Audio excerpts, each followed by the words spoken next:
તો માત્ર એક ચપટી સિંદૂરથી તમારું ભાગ્ય ચમકી જશે. હિન્દુ ધર્મમાં પરિણીત મહિલાઓના જીવનમાં સિંદૂરનું વિશેષ મહત્ત્વ છે. હિન્દુ ધર્મની માન્યતાઓ અનુસાર સિંદૂરને વિવાહિત મહિલાઓના લગ્નનું પ્રતીક માનવામાં આવે છે. તમે હિન્દુ ધર્મની તમામ પરિણીત મહિલાઓને સિંદૂર લગાવતી જોઈ હશે. ધાર્મિક માન્યતાઓ અનુસાર સિંદૂર લગાવવાના ઘણા નિયમો છે જેનું પાલન કરવું ફરજિયાત છે. સિંદૂર લગાવવા અંગે જે પણ નિયમોનો ઉલ્લેખ કરવામાં આવ્યો છે તે તમામ પરિણીત મહિલાઓએ આ નિયમોનું યોગ્ય રીતે પાલન કરવું જોઈએ, નહીં તો તેમના જીવનમાં સમસ્યાઓ ઊભી થવા લાગે છે અને તેમના પતિને ભોગવવું પડે છે. તો ચાલો જાણીએ કે સિંદૂર લગાવવાના કયા નિયમો છે જેનું પાલન દરેક મહિલાઓએ કરવું જોઈએ, અને સાથે એ પણ જાણીશું કે સિંદૂર પડવાથી તમને શું સંકેત મળે છે. અને આવી જ એક ભૂલ જે મહિલાઓ હંમેશા કપાળ પર સિંદૂર લગાવતી વખતે કરે છે. તો આ વિશે સંપૂર્ણ માહિતી જાણીએ તે પહેલાં વિડીયોને લાઈક કરજો, ચેનલને પણ સબસ્ક્રાઈબ કરજો અને કોમેન્ટ બોક્સમાં જય શ્રી લક્ષ્મી માતા જરૂરથી લખજો અને વિડીયોને છેલ્લે સુધી જોતા રહેજો. નંબર 1 છે, વિવાહિત મહિલાઓએ સિંદૂર હંમેશા પોતાના પૈસાથી ખરીદેલું લગાવવું જોઈએ. બીજાના પૈસાથી ખરીદેલ સિંદૂર લગાવવાનું ટાળવું જોઈએ. નંબર 2 છે, ઘણી વખત સિંદૂર લગાવતી વખતે સ્ત્રીઓના હાથમાંથી સિંદૂરની ડબ્બી નીચે પડી જાય છે અને સિંદૂર તેમાંથી ઢોળાઈ જાય છે. ઘણી મહિલાઓ તેને ફરીથી ડબ્બીમાં ભરીને તેનો ઉપયોગ કરે છે, જ્યારે આવું કરવું ખોટું માનવામાં આવે છે. જમીન પર પડેલા સિંદૂરનો ઉપયોગ ન કરવો જોઈએ. આનાથી વિવાહિત જીવનમાં ઘણી સમસ્યાઓ આવી શકે છે. નંબર 3 છે, ગમે તેવી મજબૂરી હોય પરંતુ પરિણીત સ્ત્રીઓએ બીજી સ્ત્રીના સિંદૂરને પોતાની માંગમાં પૂરવાનું ટાળવું જોઈએ. માંગમાં બીજી સ્ત્રીનું સિંદૂર લગાવવું ખૂબ જ અશુભ છે. જે મહિલાઓ આવું કરે છે તેમના પતિઓને પૈસા સંબંધિત સમસ્યાઓનો સામનો કરવો પડે છે. નંબર 4 છે, શાસ્ત્રો અનુસાર સ્ત્રીએ સ્નાન કર્યા વિના ક્યારેય સિંદૂર ન લગાવવું જોઈએ. સૌપ્રથમ સ્ત્રીઓએ સ્નાન કરીને પૂજા કરવી જોઈએ, તે પછી જ તમારા કપાળ પર સિંદૂર લગાવો. સિંદૂર લગાવતી વખતે હંમેશા તમારા પતિના લાંબા આયુષ્ય અને સફળતા વિશે વિચારો. આ તેમના નસીબને વધુ મજબૂત અને શક્તિશાળી બનાવે છે. અને કપાળ પર સિંદૂર લગાવતી વખતે સૌથી પહેલાં દેવી પાર્વતીને તમારા મનમાં લાવો, કારણ કે અખંડ સૌભાગ્યનું વરદાન દેવી પાર્વતી પાસેથી જ મળે છે. નંબર 5 છે, તમારે સિંદૂરમાં ₹1નો સિક્કો અવશ્ય રાખવો જોઈએ. તે ખૂબ જ શુભ માનવામાં આવે છે. આમ કરવાથી તમને માતા પાર્વતીના આશીર્વાદ મળે છે. તેથી તમારે તમારા સિંદૂરની ડબ્બીમાં ₹1નો સિક્કો રાખવો જોઈએ. નંબર 6 છે, શાસ્ત્રો અનુસાર જે પણ સ્ત્રી પોતાના સિંદૂરને પોતાના વાળમાં એવી રીતે છુપાવે છે કે કોઈ જોઈ ન શકે, પરંતુ આવું કરવું યોગ્ય નથી. ધાર્મિક ગ્રંથોમાં સ્પષ્ટ લખ્યું છે કે પરિણીત મહિલાઓએ દરરોજ પોતાની માંગમાં સિંદૂર લગાવવું જોઈએ.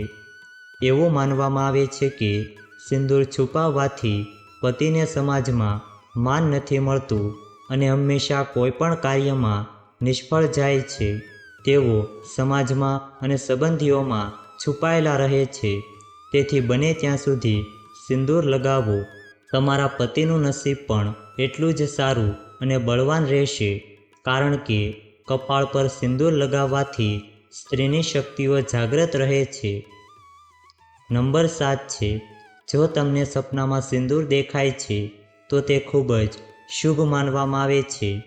એવું માનવામાં આવે છે કે જો તમે સપનામાં તમારા કપાળ પર સિંદૂર જોશો તો તમને તમારા પિયર તરફથી ખૂબ જ સારા સમાચાર મળશે. જો તમારી સાથે કોઈ અશુભ કામ થવાનું છે તો તે પણ ટળી જશે.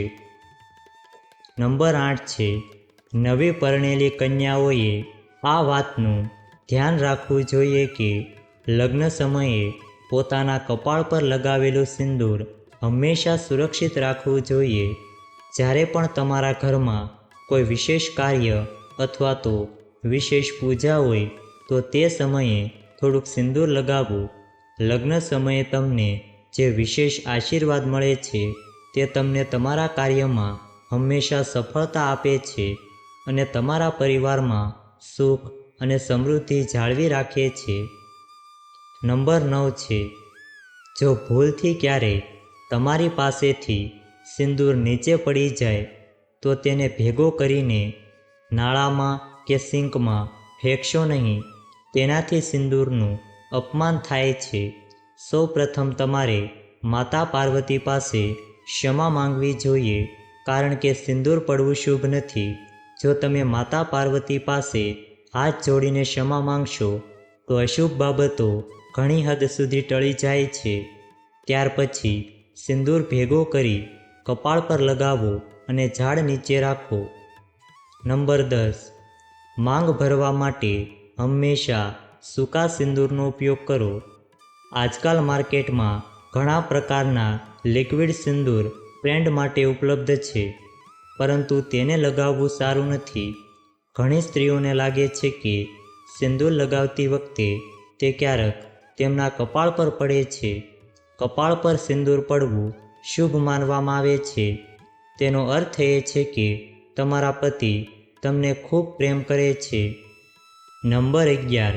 ઘણી મહિલાઓ બ્યુટી પાર્લરમાં જાય છે અને ત્યાંની મહિલાઓ કે મેકઅપ કરવાવાળી જાતે તમારી ઈચ્છા મુજબ તમારા વાળમાં સિંદૂર લગાવે છે, પરંતુ તેને અશુભ માનવામાં આવે છે. જો તમે કર્મચારીને જાણતા નથી તો તમે તેમના વર્તનને જાણતા નથી, તેમ છતાં તમે તેમના દ્વારા સિંદૂર લગાવો છો, જે બિલકુલ યોગ્ય નથી. જો તમે જાતે સિંદૂર લગાવો અથવા તો તમારા પતિ દ્વારા લગાવો તો તે હંમેશા વધુ શુભ હોય છે. નંબર 12. સુહાગન મહિલાઓએ ઉપહારમાં મળેલા સિંદૂરનો ઉપયોગ ન કરવો જોઈએ, કારણ કે શાસ્ત્રોમાં ઉપહારમાં મળેલા સિંદૂરનો ઉપયોગ કરવો તે અશુભ માનવામાં આવે છે. નંબર 13 છે. જો તમે સૂકા સિંદૂરને યોગ્ય રીતે લગાવી શકતા નથી તો તમે તમારી આંગળી અથવા તો માચિસની દિવાળીની ટોચને સહેજ ભીની કરીને તેને સિંદૂરને સ્પર્શ કરીને તેને તમારા કપાળ પર લગાવી શકો છો. આના કારણે સિંદૂર તમારા ચહેરા પર ન તો ફેલાશે કે ન તો પડશે, પરંતુ તમારે હંમેશા સૂકા સિંદૂરનો ઉપયોગ કરવો જોઈએ. નંબર 14 છે. જો તમે ક્યારેય કામાખ્યા મંદિરમાં જાઓ છો તો તમારે સિંદૂર લાવવું જોઈએ.